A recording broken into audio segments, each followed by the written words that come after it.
Did you really sell your house for $620,000? The question slipped out of my mouth before I could stop it. My son paused halfway through lifting his glass of iced tea. Across the table, my daughter-in-law slowly looked up from her phone. For a moment, neither of them spoke. Then my son gave a small laugh.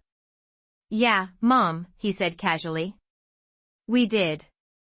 "Why?" My fingers tightened around the fork in my hand. Because something about the way he said it didn't sound right. And something about the way my daughter-in-law looked at him made my stomach twist. But before I tell you what happened next, let me say something first. I'm glad you're here. Follow my story until the end, and tell me in the comments what city you're watching from. I've always wondered just how far stories like mine travel.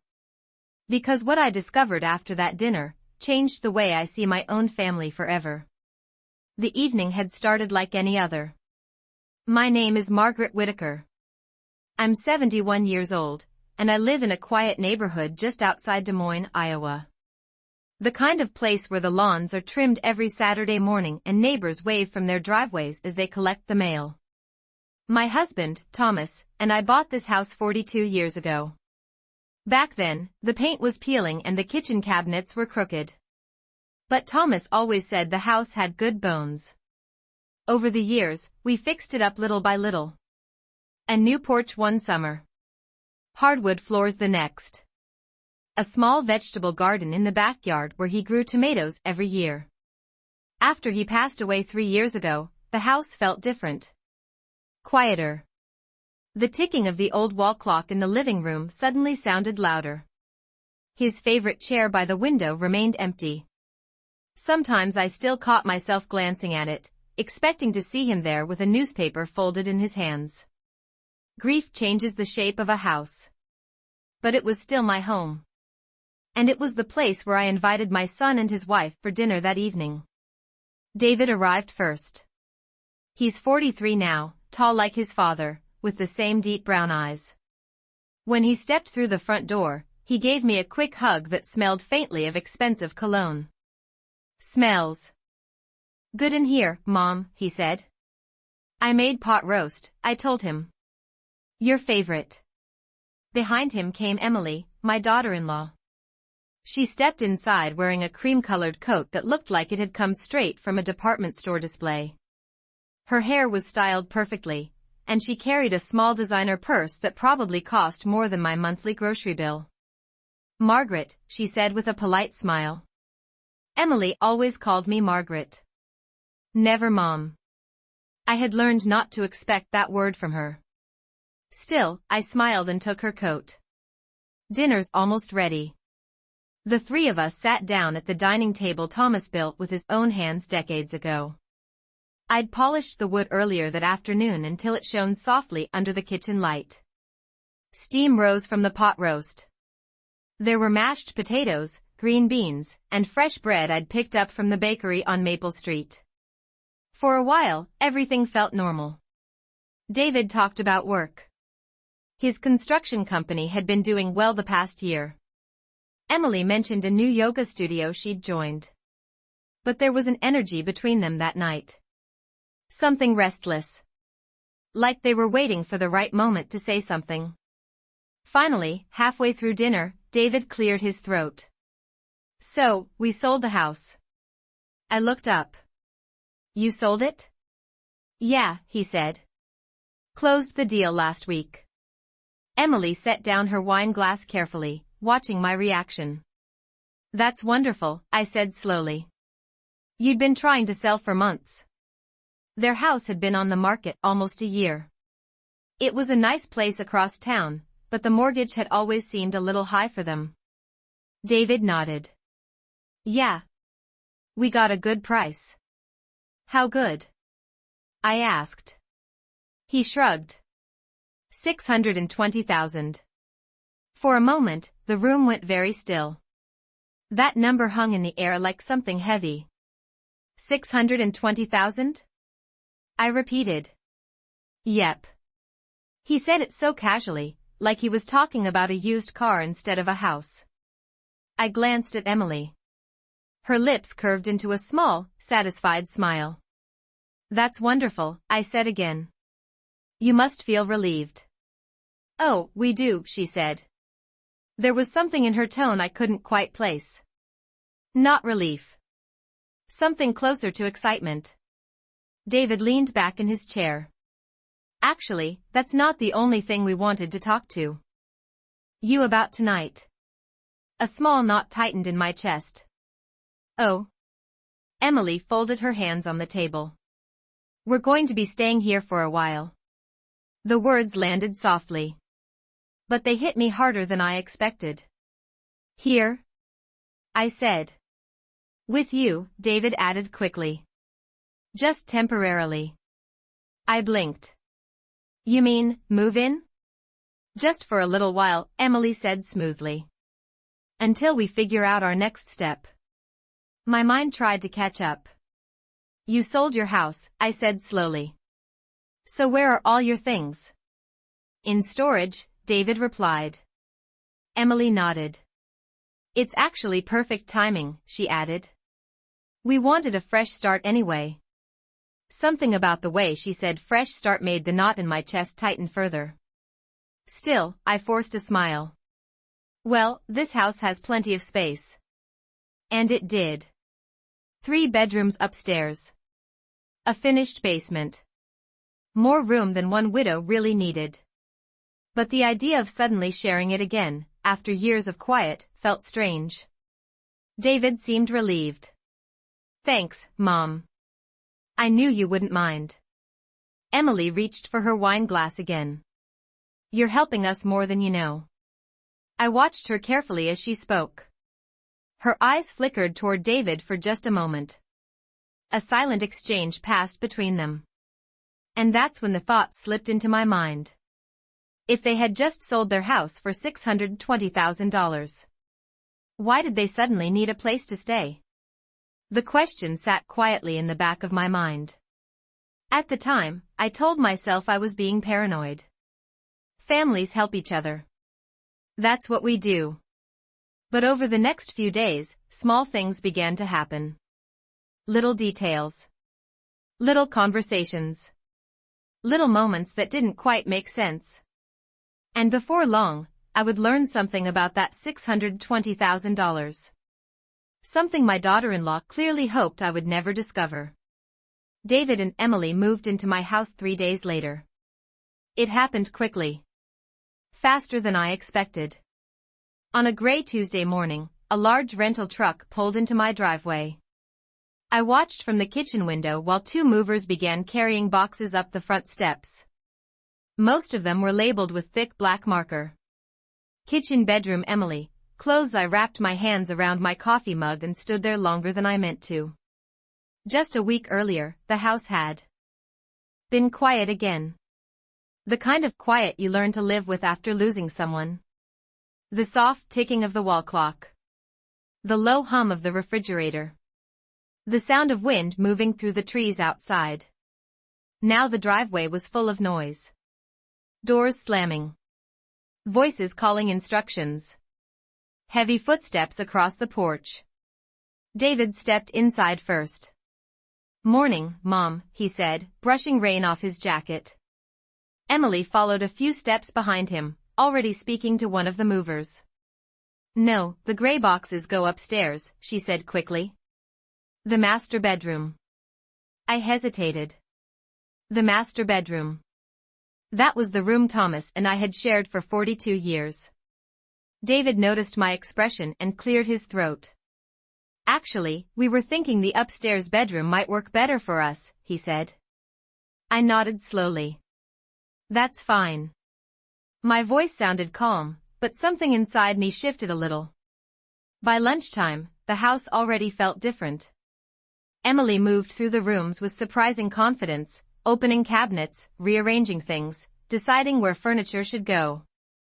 She worked quickly, like someone settling into a place she already believed belonged to her. At one point, I saw her standing in the kitchen holding one of my old ceramic bowls. She turned it over, examining the faded pattern. Where did you get this? She asked. Oh, I said. Thomas and I bought that at a craft market years ago. She set it down carefully. You should really update some of these things, Margaret. The kitchen could look a lot more modern. Margaret. Not Mom. Just Margaret. David didn't seem to notice. He spent most of the afternoon on his phone, stepping outside every so often to take calls. Later that evening, as I was rinsing dishes at the sink, I heard Emily laughing softly in the living room. She was on the phone. I know, she said. It's actually perfect. We have plenty left from the 620. I froze. The 620. Her voice dropped lower, but I still caught the next sentence. We'll figure out the rest later. Water continued running over my hands in the sink. But suddenly, I wasn't thinking about the dishes anymore. Because for the first time since they arrived, I started to wonder exactly where that $620,000 had really gone. That night, after Emily finished her phone call, I stood at the kitchen sink for a long time. The water had already gone cold. But I kept rinsing the same plate over and over, barely noticing. We have plenty left from the 620, the words echoed quietly in my mind. $620,000. That was a lot of money. More money than David had ever had at one time in his life. When he first started his construction company years ago, I remember him calling me worried about paying a $2,000 equipment bill. Now suddenly they had sold their house for over $500,000, and yet they were living with me. Something about that didn't sit right. Still, I told myself not to jump to conclusions. Maybe they were planning to buy another house. Maybe they were investing the money. Families go through transitions all the time. That's what I told myself as I turned off the kitchen light and went upstairs to bed. But sleep didn't come easily that night. The house felt different with other people inside it again. Footsteps upstairs. The faint sound of Emily moving boxes. A door closing somewhere down the hall. After living alone for 3 years, I had grown used to silence. Now every little sound seemed louder. Around midnight, I heard voices. At first I thought it was the television. But then I realized it was David and Emily talking in the hallway outside their room. Their voices were low, but in a quiet house like mine, sound carries farther than people think. You said we had enough, David murmured. We do, Emily replied quickly. But what about you, David? She interrupted, her tone sharper now. Relax. Everything's under control. There was a short pause. Then I heard David sigh. I just don't want things getting complicated. They won't, Emily said. Not if you trust me. The floor creaked softly as they moved back into their bedroom. A moment later, the door closed. I lay in bed staring at the ceiling. For years, I had watched my son grow into a careful, responsible man. David had always been the kind of person who double-checked every bill and saved receipts in neat little folders. But that night, something in his voice sounded uncertain. And something in Emily's voice sounded very sure. Too sure. The next morning, I woke up early like I always did. Old habits are hard to break. I brewed a pot of coffee and sat at the kitchen table while the sun slowly rose over the maple trees in the backyard. The house was quiet again. But not the peaceful kind of quiet I used to know. This was the quiet that comes when something is hiding beneath the surface. And for the first time, a small thought crossed my mind. Maybe the problem wasn't that my son and his wife had sold their house. Maybe the real story was what had happened to the $620,000 after the sale. The next few days settled into a strange routine. David slept late most mornings. Emily, on the other hand, seemed to wake up early, moving through the house with the quiet confidence of someone already comfortable in it. By the end of the week, things had started changing. Small things at first. One afternoon I walked into the kitchen and noticed the ceramic bowl Thomas and I had bought years ago was gone from the counter. In its place sat a set of sleek white dishes I'd never seen before. Emily stood near the sink scrolling through her phone. "Oh," she said casually when she noticed me looking. "I ordered a few things online. The kitchen needed an update." I nodded slowly. "They arrived this morning." That surprised me. Packages had arrived almost every day since they moved in. Boxes from clothing stores. Furniture deliveries. Even a large espresso machine that took up half the counter space. One evening I overheard Emily talking again on the phone while standing near the front hallway. Her voice carried clearly. "No, don't worry," she said with a small laugh. "We still have more than enough." There was a short pause. "Yes." "From the house." My chest tightened slightly. I stepped quietly into the living room so she wouldn't see me listening. "I'm thinking we might travel for a bit," Emily continued. "Maybe Europe this fall." Europe. That word sat in my mind long after she ended the call. Later that night, David sat across from me at the kitchen table while I poured coffee. He looked tired. The kind of tired that doesn't come from physical work, but from something weighing on your mind. "So," I said gently, "have you two started looking for another house yet?" David rubbed the back of his neck. "Not yet." "That's okay," I said calmly. "But the market moves fast these days." He nodded, but didn't meet my eyes. "We're figuring things out." That answer felt rehearsed. Before I could ask another question, Emily walked into the kitchen. "We're in no rush," she said smoothly. Her tone was light, but there was something firm underneath it. David fell quiet immediately. I watched the two of them for a moment. My son looked uncertain. Emily looked completely in control. And suddenly I realized something. In every conversation about the house, David answered carefully. But Emily answered confidently. Almost like she already knew exactly where the money had gone. That night, as I sat alone in the living room, a memory surfaced in my mind. Years ago, Thomas used to say something whenever he worked on a construction job that didn't feel right. "If the numbers don't add up," he'd say, "something's hiding behind the paperwork." At the time, I never thought much about those words. But sitting there in the quiet house, listening to the faint sound of Emily's laughter upstairs, I started wondering if the numbers in my son's story were hiding something too. And deep down, I had the growing feeling that the truth about that $620,000 was going to be much more complicated than they wanted me to believe. About a week after David and Emily moved in, I ran into someone I hadn't seen in years. It happened on a quiet Thursday morning. I had driven to Miller's Market, the small grocery store about 10 minutes from my house. The same place Thomas and I used to visit every Saturday for fresh vegetables and coffee beans. Old habits stick with you. The store was calm that morning. Soft country music played over the speakers, and the smell of fresh bread drifted from the bakery counter. I was standing in the produce section, picking out apples, when I heard a familiar voice behind me. "Margaret Whitaker?" I turned and blinked in surprise. "George." George Langley smiled warmly. He had been a real estate agent in town for over 30 years.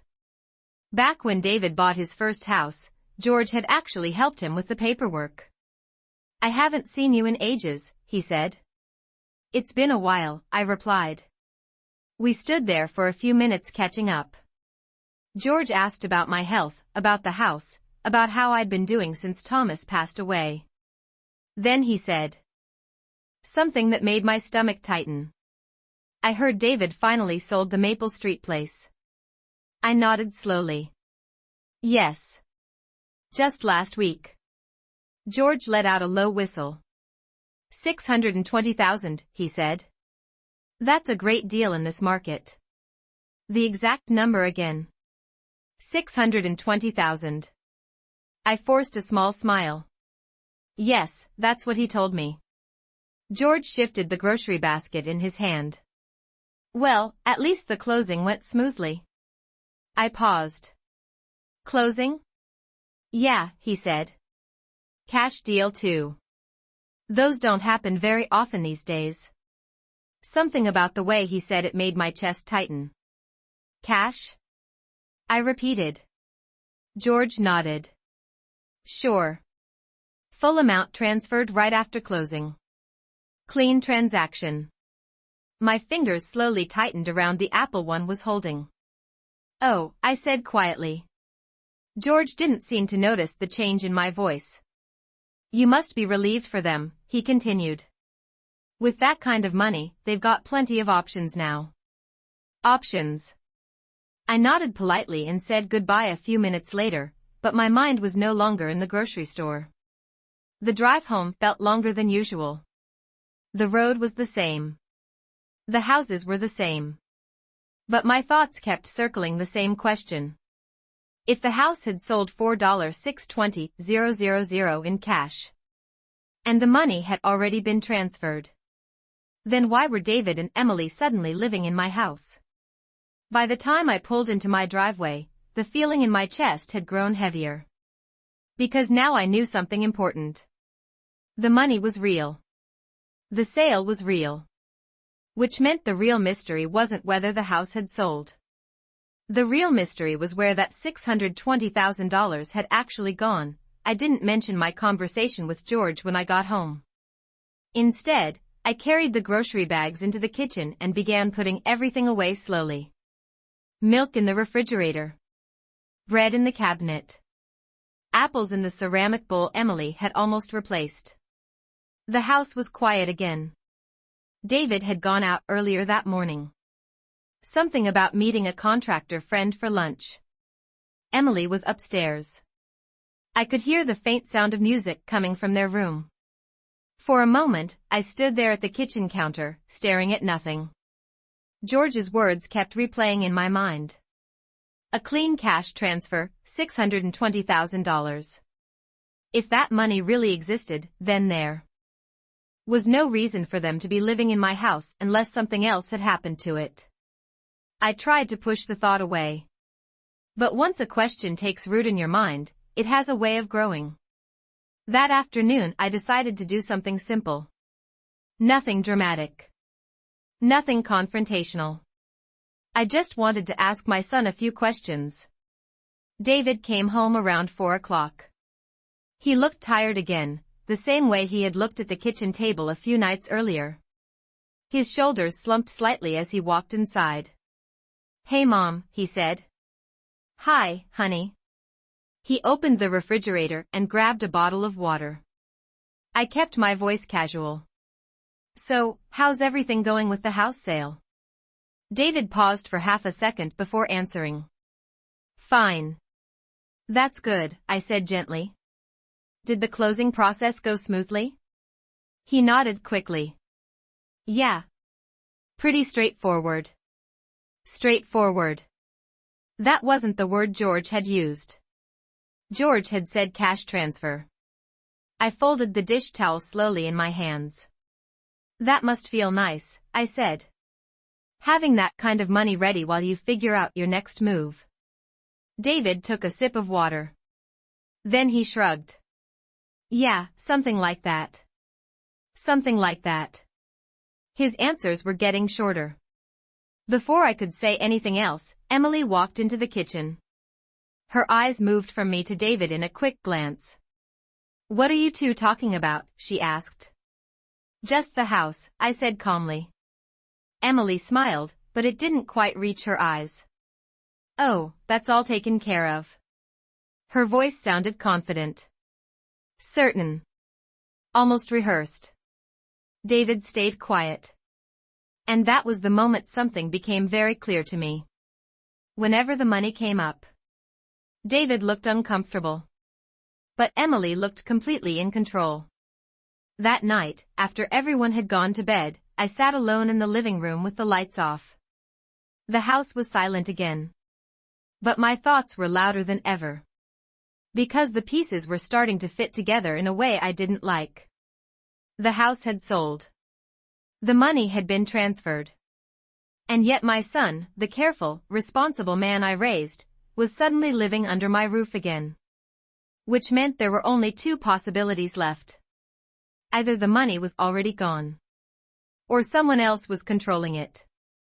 And deep down, I had a growing feeling I already knew which one it was. Over the next few days, I started noticing things I hadn't paid attention to before. Little details. The kind that seem harmless at first. But once you start connecting them, they begin to tell a very different story. One afternoon a delivery truck stopped in front of my house. The driver carried two large boxes up the walkway and rang the doorbell. Emily opened the door before I could even stand up from the living room chair. "Oh, perfect," she said cheerfully. "That must be the espresso machine." She signed the tablet and pulled the boxes inside like it was the most normal thing in the world. I watched quietly from the hallway. The machine she unpacked was sleek and silver, with a digital display and polished chrome handles. It looked like something you'd see in a fancy downtown cafe. "That must have cost a fortune," I said gently. Emily laughed. "It wasn't that bad." She didn't say the number. But later that evening, I looked it up online. $2,800. For a coffee machine. The next day another delivery arrived. Designer clothing boxes this time. 2 days later, a new television was installed in the upstairs bedroom. David didn't seem excited about any of it. In fact, he looked more uncomfortable every time something new showed up. One evening I walked into the living room and found him sitting alone on the couch staring at his phone. "You okay, honey?" I asked. He forced a small smile. "Yeah. Just tired." But his voice sounded distracted. Before I could ask more, Emily's voice floated down the stairs. "David. Did you confirm the flight yet?" David rubbed his forehead. "Not yet." "Well, you should," Emily called back. "Prices will go up." "Flight." I felt my chest tighten slightly. "Where are you two flying?" I asked calmly. Emily appeared at the top of the stairs. "We're thinking about a trip to Italy," she said with a bright smile. "Just for a couple of weeks." Italy. The word hung in the air. David avoided my eyes. "It's just an idea," he said quickly. Emily shrugged lightly. "We've been talking about it since the house sold." Since the house sold. That phrase again. I nodded slowly, pretending everything made sense. But later that night, as I walked past the upstairs hallway, I heard Emily speaking on the phone again. Her voice was lower this time. "Don't worry," she said softly. "There's still plenty left." A pause. "Yes, from the 6:20. I stopped walking. My heart beat a little faster. Because at that moment, a quiet realization settled into my mind. The money wasn't missing. The money wasn't invested. The money was being spent.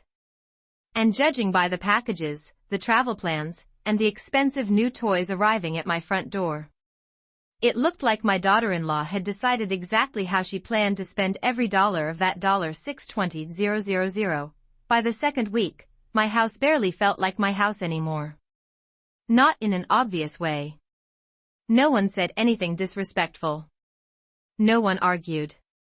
On the surface, everything looked polite and calm. But the atmosphere had changed. Emily moved through the rooms like someone arranging a new apartment. Furniture shifted. Decorations disappeared. Even the pantry started filling with brands I had never bought before. And the deliveries didn't stop. Another package arrived on Monday morning. Then 2 more on Tuesday. Shoes. Clothing. Something labeled Italian leather luggage. I began to notice something else too. Almost every box had Emily's name on it. Not David's. One afternoon I walked into the dining room and found a stack of shopping bags on the table. Emily stood beside them, opening one after another. Silk dresses. High heels. a coat with a designer label I recognized from magazines. She looked up when she saw me. "Oh, I hope you don't mind," she said lightly. "I used your dining table for a minute." "It's fine," I replied. I watched quietly as she lifted one of the dresses from the bag. "Beautiful, isn't it?" she said. "It is," I said. She smiled. "We might need it in Europe." Europe again. The word felt heavier this time. That evening David sat beside me on the couch while Emily was upstairs. The television was on, but neither of us was really watching it. After a long silence, I asked gently, "Have you two started looking at houses yet?" David shifted slightly. "Not really." I waited. He stared at the TV screen. "We're taking our time." Before I could respond, Emily's voice floated down the staircase again. "David." He stood up immediately. "Yeah? Can you come here for a second?" He hesitated for half a second, then walked upstairs. I heard their bedroom door close. A few minutes later, their voices began to rise slightly. Not shouting, but tense. "You said we should slow down," David muttered. "We are slowing down," Emily replied. "That's not what this looks like." "Relax," she said. "There's still plenty left." The same sentence again. Plenty left. I sat there in the dim living room, staring at the dark television screen. Because now the picture in my mind was getting clearer. The money from the house wasn't being saved. It wasn't being invested. It was disappearing piece by piece. Designer bags. Flights to Europe. Luxury purchases arriving at my front door. And suddenly, another thought crossed my mind. A colder one. If Emily was already spending the money this quickly, what would happen when the $620,000 finally ran out? Because if that day ever came, I had a strong feeling they wouldn't be the ones paying for it. That night, after the argument upstairs faded into silence, I stayed in the living room long after everyone else had gone to bed. The clock on the wall ticked slowly. Tick. Tick. Tick. For years, that sound had comforted me. Thomas used to say a quiet house was a peaceful house. But that night, the quiet felt different. Because the more I thought about everything I had seen over the past 2 weeks, the more one uncomfortable truth kept coming back to me. Emily wasn't hiding the spending. She was comfortable with it. The deliveries. The travel plans. The expensive purchases. She talked about the money openly, like it belonged entirely to her. And David. David didn't sound like the one making decisions anymore. Around midnight, I finally turned off the lamp and went upstairs. But before I reached my room, I passed the hallway that led to theirs. Their bedroom door was slightly open. Light spilled into the hallway. I wasn't trying to listen. But their voices carried through the quiet house again. "You promised we wouldn't burn through it this fast," David said. His voice sounded tired. "We're not," Emily replied calmly. "It's only been 2 weeks." "Exactly," she said. "And there's still plenty left." David sighed. "I just think we should slow down." Emily laughed softly. "David, stop worrying. Your mom has a big house." The words stopped me in the hallway. For a moment I thought I had misunderstood. But Emily continued. "We'll stay here a while," she said casually. "Save on rent. Save on expenses." David didn't answer right away. Then he said quietly, "That wasn't the plan." "Plans change," Emily replied. Her voice sounded completely certain. "Besides," she added, "she's alone. She probably enjoys the company." I stood there in the dim hallway, my hand resting lightly against the wall. Because in that moment, something inside me became very clear. They hadn't moved in because they needed help. They had moved in because it was convenient. Convenient while Emily spent the money. Convenient while they figured out their next move. Convenient, because I was the one paying for the house they were living in. I went to bed after that. But sleep didn't come easily.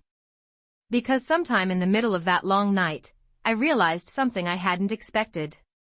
For the first time since they arrived, I stopped asking myself where the $620,000 had gone. And I started asking a very different question. What exactly were David and Emily planning to do after the money was gone? The next morning, I woke up earlier than usual. The house was still quiet. The sky outside the kitchen window was pale gray, and the maple trees in the backyard moved gently in the wind. For a few minutes, I just sat at the kitchen table with my coffee, thinking. For most of my life, I had avoided confrontation. Thomas used to tease me about it. He would say I always tried to keep the peace, even when something clearly needed to be said. But after what I heard the night before, the silence no longer felt right. So that morning, I decided to ask a simple question. Nothing dramatic. Just a question. David came downstairs around 8. His hair was still messy from sleep, and he looked like he hadn't rested well. "Morning, Mom," he said. "Morning, honey." He poured himself a cup of coffee and sat across from me at the table. For a moment we sat quietly. Then I spoke. "David," I said gently, "can I ask you something?" "Sure." I folded my hands around my mug. "What's your long-term plan?" He looked up. "With the house money," I added calmly. The question seemed to catch him off guard. He leaned back slightly in his chair. "What do you mean?" "Well," I said, "you sold the house for $620,000. That's a big step. I'm just wondering what the next step is."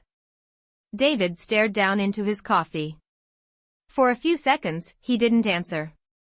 Then he shrugged. "We're still figuring that out." That same answer again. Still figuring it out. Before I could say anything else, Emily walked into the kitchen. She looked perfectly put together, even at 8 in the morning. "What are we figuring out?" she asked lightly. David hesitated. "Mom was asking about the house money." Emily didn't miss a beat. "Oh, that," she said with a small smile. She opened the refrigerator and grabbed a bottle of sparkling water. "We're just taking our time," she continued. "There's no reason to rush into another mortgage." Her voice sounded calm. Confident. Like the conversation was already finished. I nodded slowly. "That makes sense," I said. Then I added one more question. "Are you planning to buy another house at all?" Emily closed the refrigerator door. "Eventually." "Eventually when?" She smiled again. "We'll see." David stayed silent the entire time. And that silence told me more than any answer could have. After breakfast, David left the house to run errands. Emily went upstairs. The house fell quiet again. I stood at the kitchen sink washing the coffee cups when another thought slowly formed in my mind. A quiet realization. They weren't looking for another house. They weren't saving the money. And judging by the way Emily talked about taking their time, it seemed like they had no intention of leaving my house anytime soon. I dried the cups carefully and placed them back in the cabinet. Because at that moment, I understood something important. Up until now, I had been trying to understand their plan. But maybe that wasn't the right question anymore. Maybe the real question was something else entirely. What my plan was going to be, before the $620,000 finally disappeared. After that morning in the kitchen, I stopped asking questions out loud. Not because I had lost my curiosity, but because I had started noticing something important. Every time I asked about the money, or their plans, the answers became shorter. David grew quiet. And Emily always stepped in to finish the conversation. So instead of asking more questions, I decided to do something different. I started paying attention. Really paying attention. Once you stop talking and start observing, you notice things most people miss. For example, the deliveries didn't slow down. In fact, they increased. 3 boxes arrived on Friday. 2 more on Saturday. By Sunday afternoon, the front hallway looked like a small shipping warehouse. Designer labels. Electronics. Expensive luggage. Emily opened every package with the same calm excitement. Like Christmas morning. David, on the other hand, barely looked at them. One evening I walked past the kitchen and saw him standing alone near the counter, staring at a credit card statement on his phone. His forehead was tight with worry. "Everything okay?" I asked gently. He quickly locked the screen. "Yeah. Just work stuff."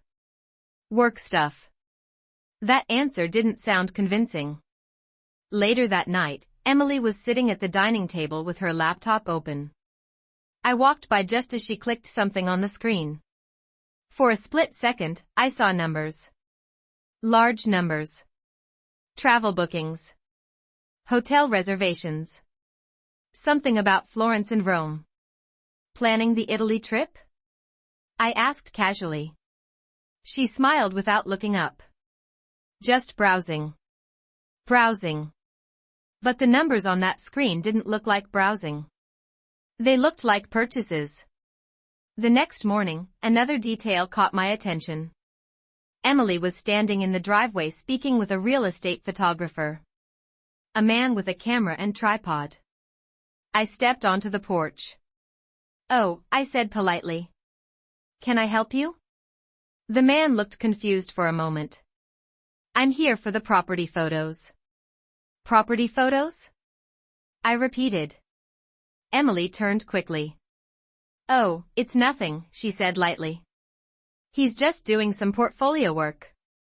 Portfolio work. The man nodded awkwardly and packed up his camera. But as he walked away, I noticed him glance at the house, the yard, the front porch. Like someone studying a property. Not just taking casual pictures. I didn't say anything. But that moment stayed with me. Because later that night, when I sat alone in the living room thinking about everything I had seen that week, a new thought slowly formed. A colder one than before. Maybe Emily wasn't just spending the $620,000. Maybe she was already thinking about what to do after it was gone, and if that was true, then my house might be the next thing on her list. 2 days after the photographer came to my driveway, I finally understood what Emily had been planning. It was a quiet Wednesday morning. David had left early to meet someone about a construction project. Emily was upstairs getting ready for the day. The house was peaceful for the first time in weeks. I was watering the flowers on the front porch when I noticed a man walking slowly along the sidewalk, looking carefully at the houses. He stopped in front of mine. Then he stepped onto the driveway. "Good morning," he said politely. "I'm looking for the Whitaker residence." "You found it," I replied. He smiled and opened a folder in his hand. "I'm sorry if I'm early. I was told someone here wanted to discuss listing the property." Listing the property. For a moment, I thought I had heard him wrong. "Listing, what property?" I asked. He glanced at the house behind me. "This one." My chest went still. "I received a message from Mrs. Emily Carter," he continued. "She asked about selling options." Selling my house. Before I could answer, the front door opened behind me. Emily stepped outside. She stopped when she saw the agent standing in the driveway. For a moment, the three of us simply looked at each other. Then Emily forced a small smile. "Oh," she said lightly. "You're early." The agent nodded. "I was just explaining to Mrs. Whitaker about the listing request." Emily's smile faded slightly. She turned to me. "I was going to talk to you about that," she said. About selling my house? I asked calmly. David chose that exact moment to pull into the driveway. He stepped out of his truck, noticing the tension immediately. What's going on? Emily spoke first. We were just discussing the possibility of selling the property, she said quickly. It could be a great opportunity for all of us. David frowned. Selling Mom's house? Emily sighed. Well, eventually she won't need a place this big. And with the market right now, Emily, David interrupted. His voice was sharper than I had heard in weeks. Did you ask a real estate agent to come here without telling me? She hesitated.